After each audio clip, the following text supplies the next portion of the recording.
Are you troubled by strange noises? Came out a 6-foot black silhouette of a cowboy with a cowboy hat. He had a duster on. You said there's lights in the sky? Yeah, there's a 4 lights. It's moving real slow. Real slow. It's showtime.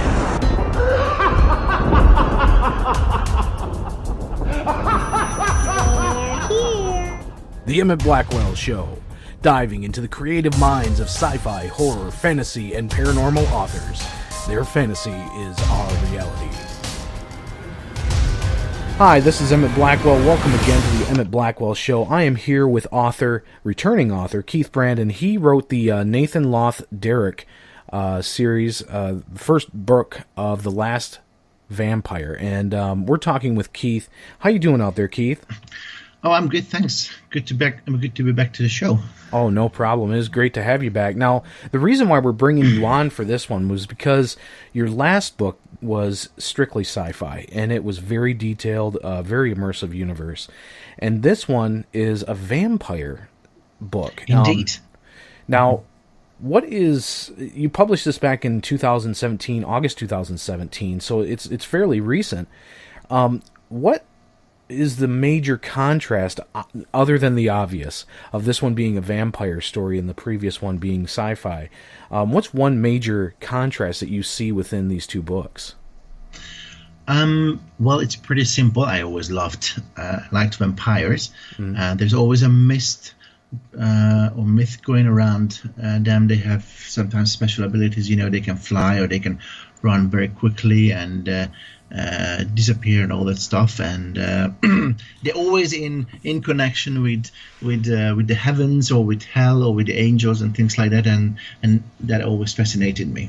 So yeah, it was just another take on this subject, basically. Yeah, kind of in between worlds, Yes. Yeah, kind of doomed to this planet like the rest of us. So now, Nathan Darak is a vampire, and you said he was born in France in 1347. So does this story take place in modern day? Basically, yes. But it starts with back in 1347, where he's a little boy and becomes the vampire against his will, and then most of the story is in present time in Los Angeles, and there is a few chapters when he remembers back in the course of his life, which he spent roughly 700 years. But yeah, most of it is in present time, yeah. Yeah. So, now the inspiration for this book, obviously you do love the vampire stories and all their abilities. Is there a special ability that sticks out with Nathan that you can think of?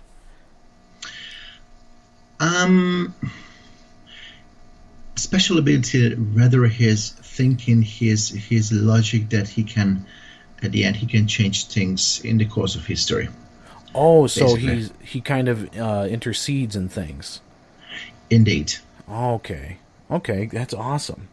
So now you've got Nathan as the main character. Are there any other characters in this story that kind of play a major role in the book? There's another 3 or 4 sub-heroes or sub-major characters, I would say.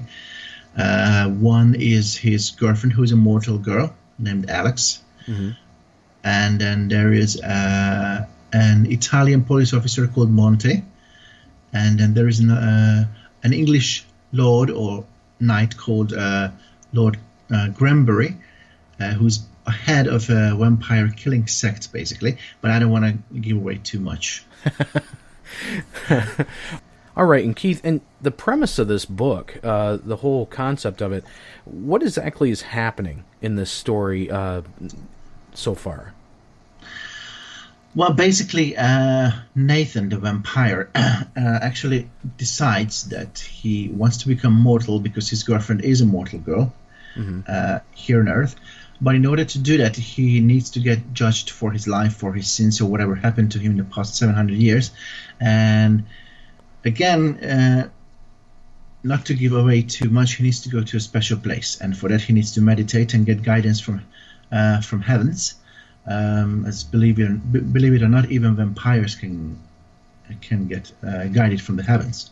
All right. And in this chapter, there's roughly a page and a half when he talks to an angel about All right.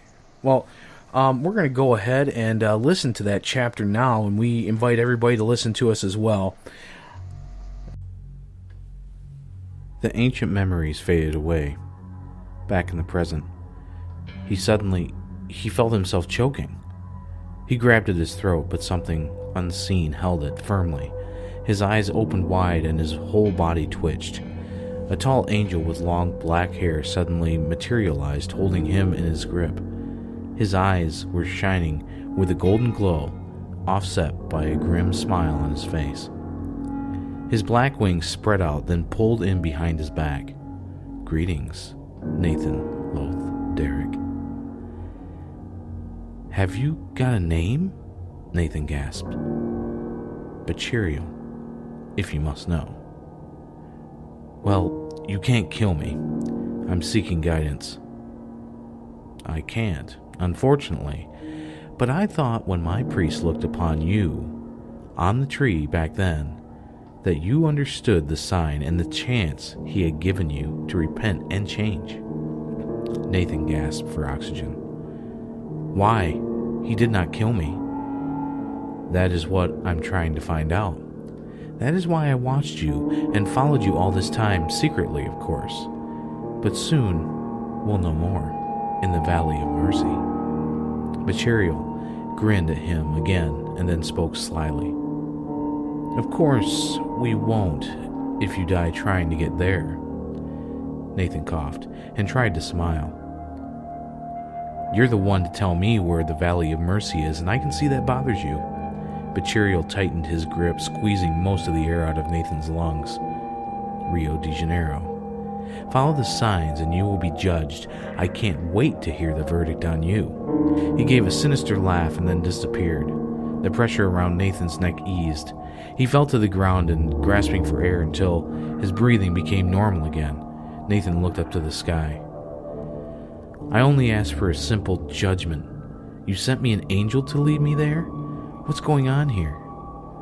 No answers came from the stars.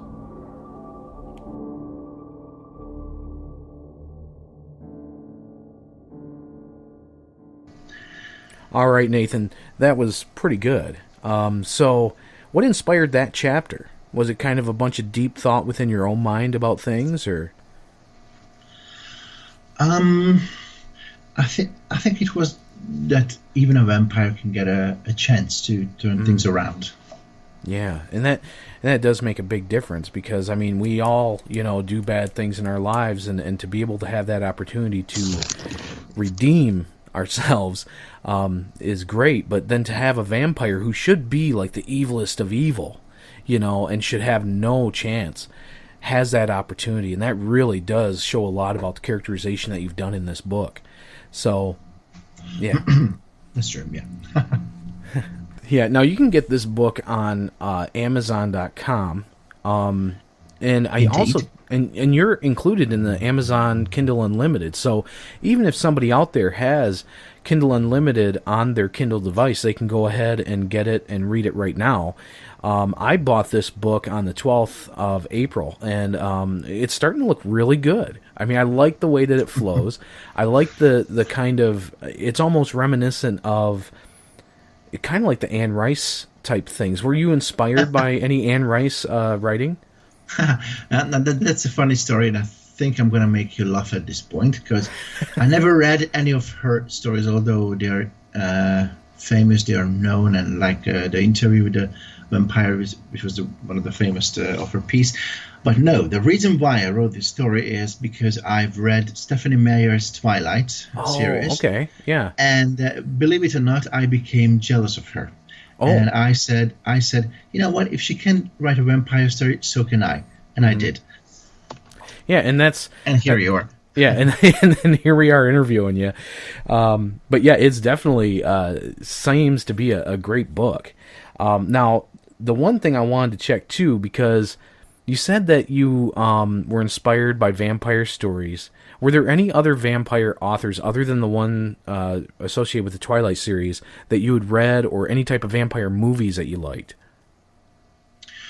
Yeah, Blade with Wesley Snipes is a really great vampire action movie, though it was, I think, too much blood and too much cutting vampires down. But other than that, it was all right.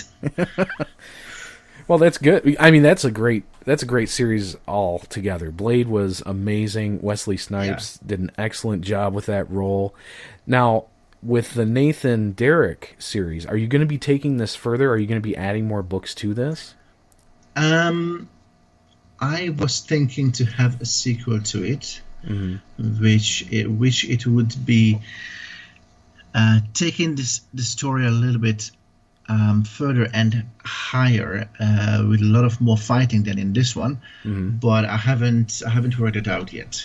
Okay. Hey, well, I mean, we'll see how people react to this one, and I encourage everybody out there to check this out. It's Nathan Loth Darak, The Last Vampire. It is on Amazon.com, and you can get it also on Kindle Unlimited, and also check out Keith's other book, The Lost Universe. We just did an interview on this not too long ago, and the worlds that he has within that one are immersive, so you can imagine what he's going to do with this one. And so I would definitely like to thank you so much again here, Keith, for being on the show. It's my pleasure.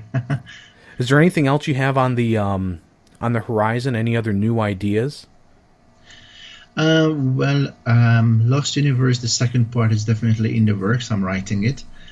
And when that series is done, let's say it's going to be about 3 or 4 books, I have another 10 or 12 books in my head to write down. Oh, wow. Yeah. Well, definitely keep in contact with me, okay, Keith, because we'd like to see what happens with that Lost Universe series as well. And any other new updates that you have on things, let us know, because we want to let our listeners hear it. I want to thank you again for being here on the show, Keith. My second guest ever coming on the show. So, and we appreciate you coming back and having the time to spend with us, okay? All right, thank you very much for having me again. That was great. All right, well, thank you so much. And everybody out there, I want to remind you that the way that we're doing this at the Emit Blackwell Show is to help get exposure for independent authors and people who have creative, original ideas, and Keith is right there up with them. So if you are an independent author, or you know somebody who is and who'd like to talk about their creation, contact me at emitblackwell@gmail.com.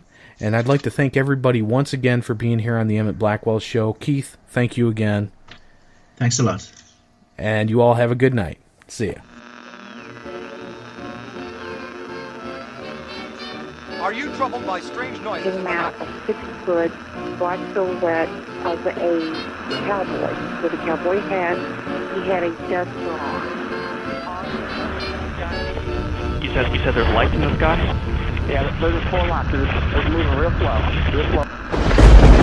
It's showtime.